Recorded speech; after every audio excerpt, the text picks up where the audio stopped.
monsieur le président interdit à quitter ça angatima bakambuya général wana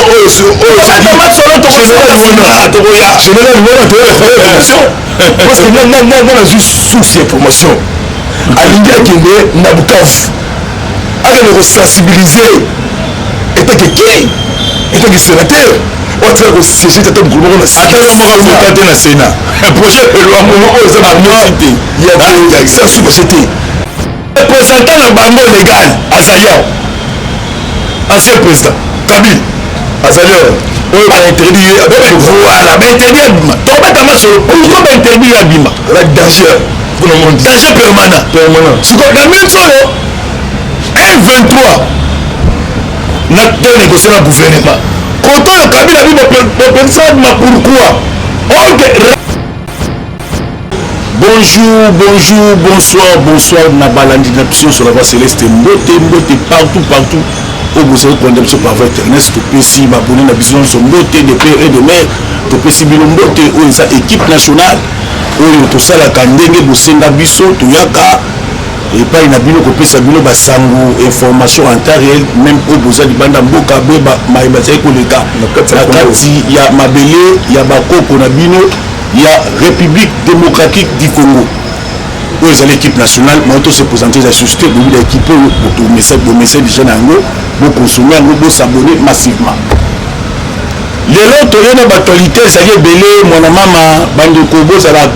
calmer, dans la fauteuil, il y a bino, bon, ça peut être il y a Koyoka, mais autre, il y a bino.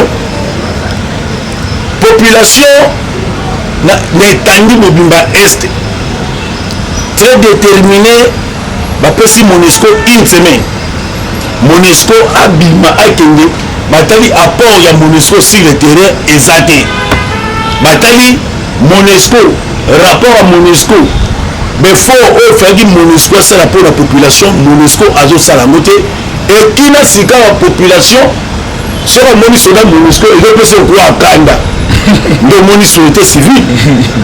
Bakomeli dirigeant Monesco bakomeli antenne terrestre kotaza kuna to PCP mbote na mboka Ukraine babisi ya kozwa batu na yo Monique oaga na komba Monique amoni bomenga Congo apo ekoma komba Monesco na kopie bomengo ya Congo population atelemi bapesi condition babi avant comme le 5 septembre na rentrée scolaire ya bana bangi bamona ta soda moko te ya Monesco batali population seni que il faut force d'Abisso Moko, armée nationale, base au contrôle, il y a Est Mobimba. Population monique, armée congolaise, et ça, il est comme Makas. Armée, c'est la détermination, armée, c'est boule. Mais on comprend que présence à Monesco,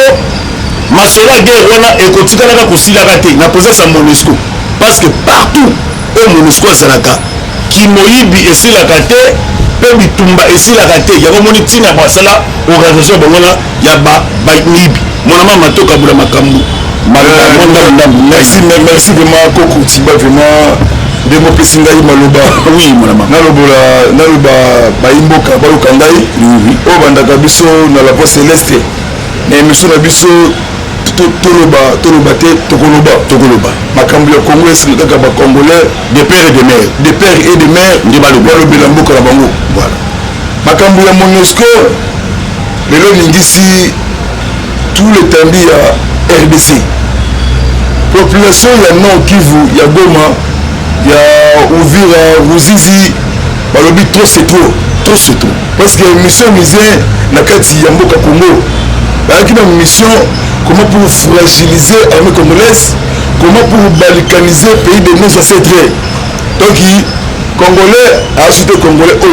il y a 97, à ça Congolais, il y a 2022, le changement avec le président Yamalam, pas un petit Yamalam, pas un bout de pour l'intérêt, n'a été terré en Boka, Mobimba. Oui, mais quand ça na SRDC Koko, faut la vérité, les abonnés. Parce que mission Niger, parce que soutenir les groupes armés, y compris mouvement terroriste Otobengi M23, Maïmaï Kodeko, Maïmaï Zahir, Maïmaï Nyatura. Il y a beaucoup de groupes armés. Au Bazar Est, il y a RDC Oyo, il y a Bisso. gouverneur militaire ya Nord Kivu topesi mbote esika azali ya Nord Kivu na kombo ya Constantin Makumba asalaki visite ya 4 jours na Butembo na menace na attaque ya prison centrale de Butembo de Kakwaranga complicité na MONUSCO tokobeta masolo baki kokosala évasion babimisa Kizito chanteur ya ba Adel chanteur ya ba Rwandais mais na kati ya boka Congo na sepeli na maturité ya peuple ya este koko bakoli parce que Constantin ayaki koapese bango adibozala calme mission mise na RDC bazokende malobi na kati ya Congo bango balobi pas question bakendeka basiti mizosala masukulu nde bapesi une semaine soki bamoni kaka MONUSCO akete nayebisi bandeko ya la voix céleste oyo bolandaka équipe nationale balobi ya tumu oyo ekozala mpesi mbwa boyi ya de mort ya de blessé na Kasindi baseni oyo babomaki peuple congolais bautaki dans les deux pays Rwanda na Uganda complicité ya MONUSCO tala biso ekoki maloba ongambo yo koko. Oui, merci mama toujours dossier ya MONUSCO et yango moni mpe na ntina wana badiaspora nyonso baza mpena ini même ndeko na biso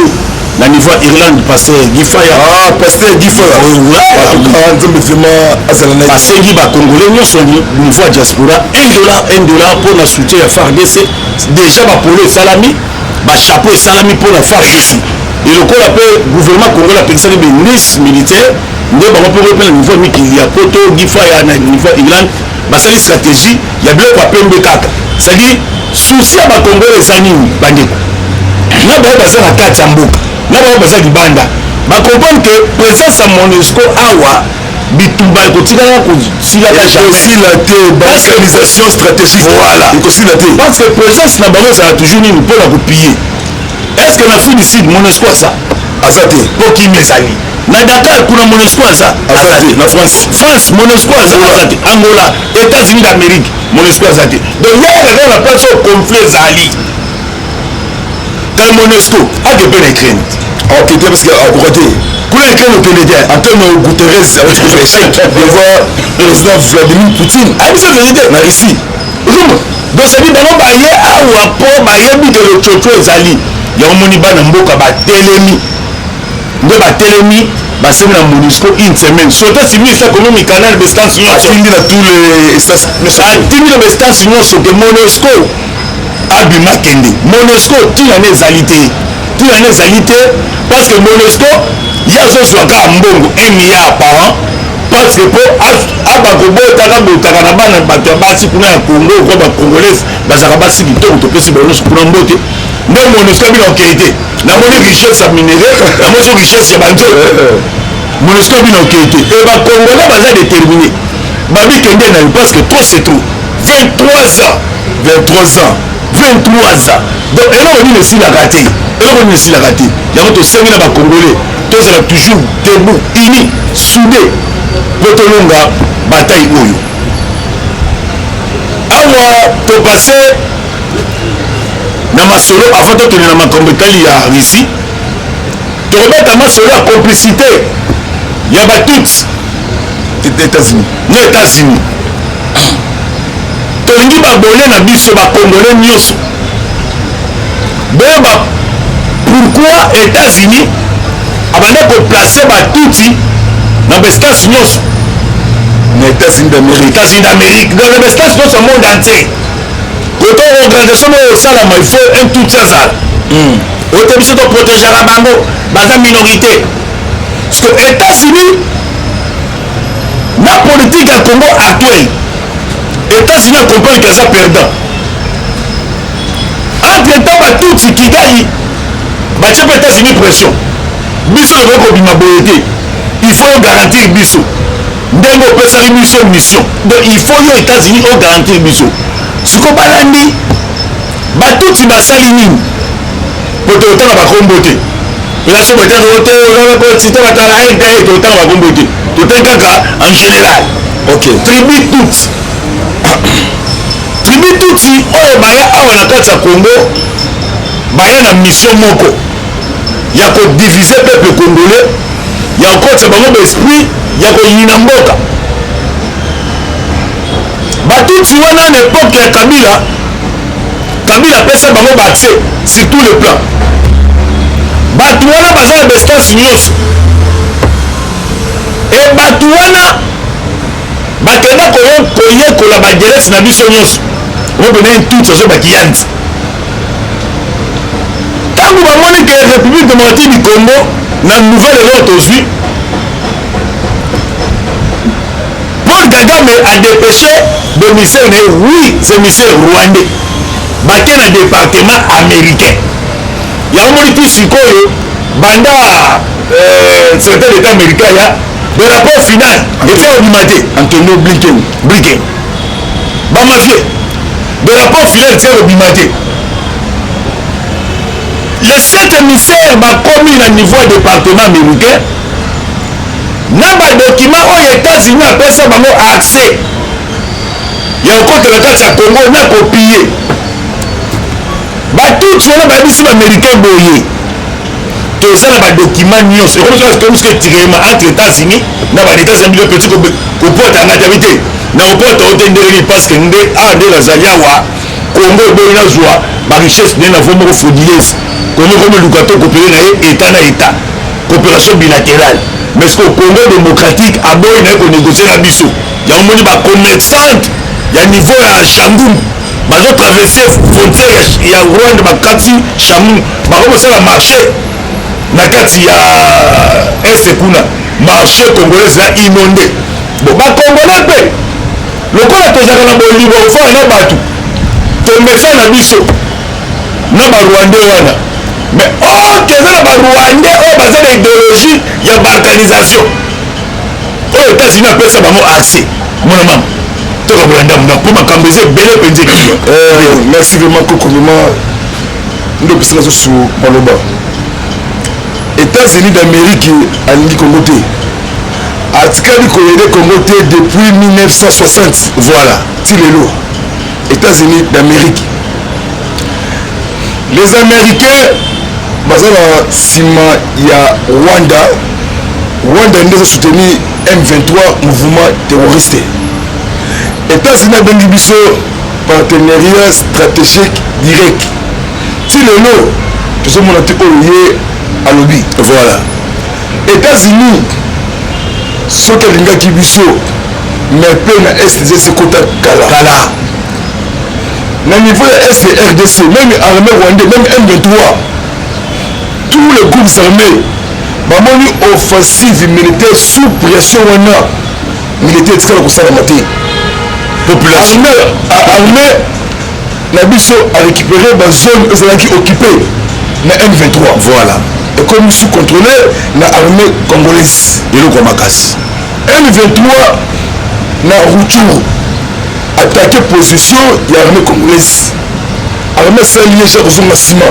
ntango alargué offensive ya de M23 ebele oyo basunavi te baministre na baarmée ezalaki récupéré na FARDC akimi direction ya Rwanda na Rutshuru ezalaki jeudi lobi na vendredi batake position ya armée congolaise armée landi bango M23 bakimi armée auti koakize M23 asali violation grave aux droits humains M23 armée lobi accusé M23 soutenu na Kagame Paul na armée rwandais oyo États-Unis ayebi très bien pour votre information na balandi ya rabo céleste oyo balandaka équipe nationale oyo ezali moment ya kolala pongi te moment ya unité nationale union fait la force to sauver pays de nos ancêtres eza bongo parce que le monsieur moto adirige Congo ayaki na mission ya Congo te ya pays voisin délégation ya congrès américain bakiti na kati ya Rwanda na Kigali voilà composé 3 sénateurs américains chef de délégation sénateur américain na Congo ya Chris Cohen bakiti na kati ya Kigali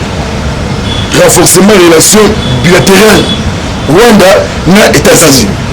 donc États-Unis ziko apesi position na ye clairement ebani mboka nsima ya Rwanda mboka Congo esenga kitoswa mwana mboka na tete ya Congo koko de père et de mère fati oyo tolingaka mingi voilà oyo tozobunda pour la paix sécurité et développement historique États-Unis alingaki te Congo ezwa homme fort ezwa motu ya pete bango bakota bapiyaka ba richesse toyebi ba réunion esalama chaque jour partout epai ya mindele toyebi baluka komozala balekanize bango bazwa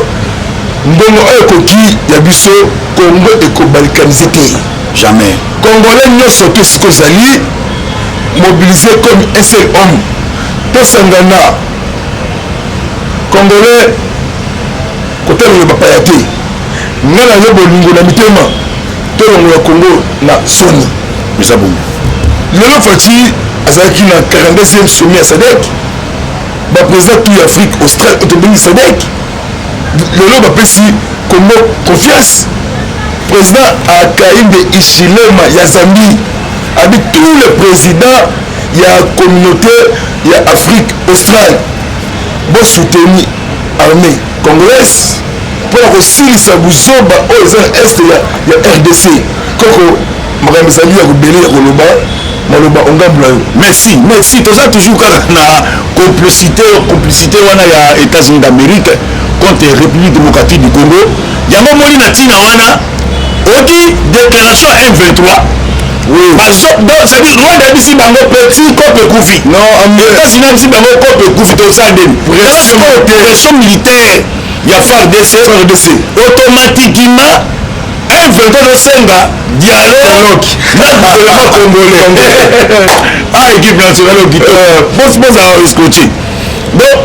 troupe ya barebele akosenga dialogue na gouvernement congolais sikoyo oke gouvernement congolais eza répondant M23 boye na niveau ya Kenya na Nairobi l'état akoki jamais konégocie na troupe ya barebele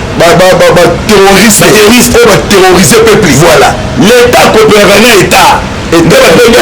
opération bilatérale l'état akopéré jamais na baindividu yango somo ntan tozosoka moto nsima yango moni population congolaise so baza libanda mboka éparpillé partout bazosala me na kati ya makambo nyonso représentant na bango légal azali awa ancien président Kabila azali awa oyo bainterdit voilà bainterdit abima tobata masolo pourquoi bainterdit abima danger mpona monde danger permanent siko na minute oyo M23 na tonégocie na gouvernement koto oyo Kabila abi bopesa abima pourquoi oke rapport ya MONUSCO ti sikoyo na makambo Kabila asala peuple congolais atia kobimisa te crime de guerre crime contre l'humanité crime de colonisation pays bazotuna mais Kabila ngo yoyo bazozwa ete pourquoi mpe na boma d'expert des experts ya Nations Unies ya kasere 2016 mais qu'est-ce que MONUSCO complicité na Kabila na ba M23 banini mais ntango Kabila bomaka des experts ya Nations Unies wana bareprésentant MONUSCO rapport babimisa malonaka kote elatiwe tomoni boye bani même les États-Unis là bayebaki basolo mais siko batiki yango silence radio yango moni tozosenga na peuple congolais na milimo oyo ekenda ezondi epesi conscience na peuple congolais partout ozali yebaka yango ke na bandeke boretenir yango déjà date ya le 17 mai arrivé batroupe ya barebele AFDL 1997 yango nde ezali date moko ememela Congo libabe memela Congo souffrance ifo tolobaka yango boyebaka date ya le 17 mai wana ememela Congo libabe bakosa Congo te armée congolaise egagna guerre nini armée na biso egagna na 97 wana oyo armée étrangère agine kodétruire armée nationale na biso. AFDEL a détruire armée nationale, a détruire la police, a détruire l'éducation, a détruire les renseignements. T'as les inconvénients. Est-ce que Gratero va M23? Jamais. Il va y avoir tout le monde. Jamais. Aux hommes de la dent, et ça va être là comme on fait dit, bah on sait que Sabino. La communauté internationale va comprendre que la diplomatie, oh tu serais la salie. Na ba poste bazo pesa kaye ti sekali sibe zani il faut to songa na centre de chef d'état baki d'abord il faut na ba action na nyonso na quinquennat na ngai na ko tshalo mkongolais na centre ya ba action na nyonso tant que centre mo yango peuple tout koto asali na to so bezo constater likambo akome komi batu nyonso batelemi aje bon souhaiter armée comme la kaza ba congolais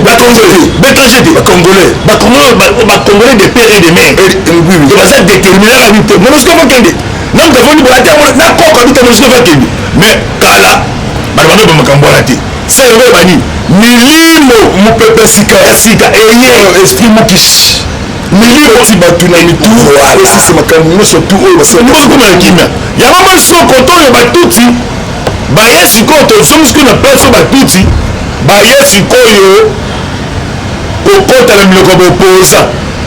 yoka bopoza congolais makambo azolo soi-disant merci bilan Tshisekedi eza échec.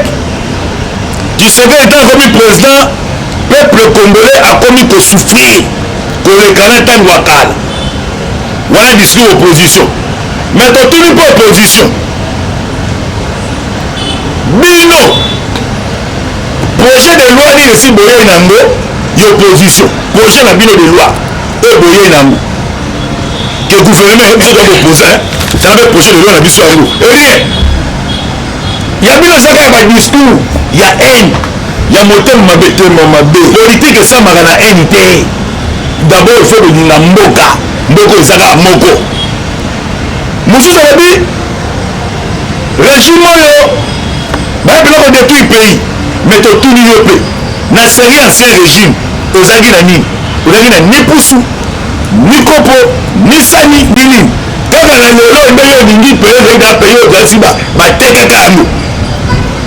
boyo koimagine entreprise ekoyo na entreprise nationale mais epoke kabila bateka yango nana bi rapport ya jekamili te botala makambo kabila asali biso na mboka oyo asali destruction méchante mpona korepare eloko wana eza yango bande boyokanisela wana te il faut soit chef de l'état temps ebele yango moni tozosenga na bato bolanda opposition te baza na discours te sozomona bato bakomi na niveau ya kolobake gratuité oyo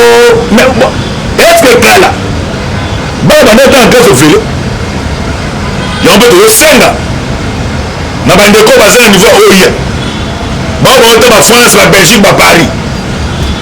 communication boosala mpona chef eza bacommunication moko na chef bato so eza ya ndeni président ya république azosala baaction ebele mais bato bazoliakanyaka na baoya wana bamabumuka ya koloba te baoloba te so batuni totali chez maire omona biloko ya président balotaka moke zali complicité eza batuti batravaille bato ebele awa batuti batravaille bato ebele mpe communication esengaka badiscours ebele te tokoyamba na nsima na équipe nationale na baaction nyonso chef de l'état asali tokotangela bino baaction ezali ebele bolanda badiscours ya bopoza wana te soki balingi congo baya na projet de loi baye na loi moko ensemble mais ndeko na biso noel tchani asali yango bango baza manipule na bapaya oui mpona kongo ezala balekanize nde basepeli projet de loi baza yango te bazoloba injonction mpo Paul Kagame bazali bozobele mbala nsima tokoya vraiment tokotangela bino makambo soki etasali parce que soki okomi na nzela de la paix okomi na bassin d'eau oyo tisere nasasi na nzela vilimani wana mokomona de mai ekokomi na bon tokoya mpena bato oyo baza pembe na chef de l'état tozoyeba te ebako toyebata différence entre batapoto na babiso moko bakoloma solo oma différence yango ya balite bino boza na elite moko te nous voulons que tolingi boye mais pourtant so c'est misala ebele soki nasali ematira tele so basali baotoka batere mpona agir ya francophonie nazolobelango mwana mama tokabela ndambu tomoni ndeko mosa biso deja te mpe ezali ngonga tokoti moko na point ya Russie mbabo ndeko John deja sineli biso tokeli na 5 minutes donc tozosemba bandeko balandaka équipe nationale soki makoki ezali balibelo nazo tozopesapesa bakisela biso minute babenga biso ozwa minute ebele bon likambo ya Russie lelo oyo peuple mobimba peuple africain mobimba bakomi kotelemela politique ya mabe États-Unis voilà na kati ya Afrique États-Unis aza na politique moko ya mabe na kati ya Afrique ya kolimine balide de masse avant indépendance basala makambo ya mabe na kati ya Afrique lelo na Mali baboyi force Barkhane français 7000 hommes oyo bakite Bamako bafrançais bazongi Burkina Faso même Congo Brazzaville Cameroun Sénégal bapays ebele oyo lelo baboyi lelo politique États-Unis na bafrançais donc batambolaka nzela moko France liboso États-Unis na nsima batambolaka Vladimir Poutine auti kosalisa sommet sécurité mondiale donc sommet ya Russie Afrique Gilbert Kabanda bato bakomprendre te Gilbert Kabanda topesa na mbote esika azali wana ya biso moko ministre na biso ya défense mosala kitoko akendaki na Russie na mboka ya Vladimir Poutine ezalaki exposition des armes bapays oyo ezali concerné osomba mandoki na mboka na bango akendaki atamboli akende na stand ya armement akende na dépôt ya bamanduki ya nouvelle technologie nde amekaki manduki moko parce que États-Unis soki azalaki pays ya malamu alingaki biso alingaki apaiser alongola embargo oyo bapesaki na 10 pays complicité États-Unis na Nations Unies na Émirats Arabes Unis na Inde bango mpe bafutaki contre biso la résolution 2641 des Nations Unies embargo elongwa le 1er juillet 2023 moment ya maponani mpona kopesa barebele nzela baterroriste badestabilize basala mabe bakosa armée congolaise armée mboka ekokwea te Herman Cohen ataka bango alobi États-Unis Nations Unies bosali violation ya souveraineté ya pays RDC na Mali bazali libre ya kosomba manduki place to bango tu balingi po basala défense na mboka na bango po bazali menacé na baterroriste États-Unis aye bango ngonga ekoki makila oyo ekufi na Congo oyo azali complicité ya makila oyo ekufa akolonga Congo te ye nde akokoya même monsieur le président bainterdit ye akite ça alingaki makambo ya général wana général wana toyoinformation parce que nga nazwi source ya information alingi akende na Bukavu akende kosensibilize etaki sénateur oatika kosiége tata mokolo moko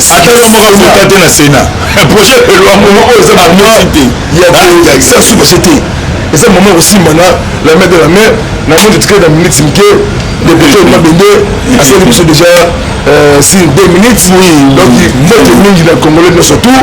mbote de pere de Congolais de père et de mère. Congolais.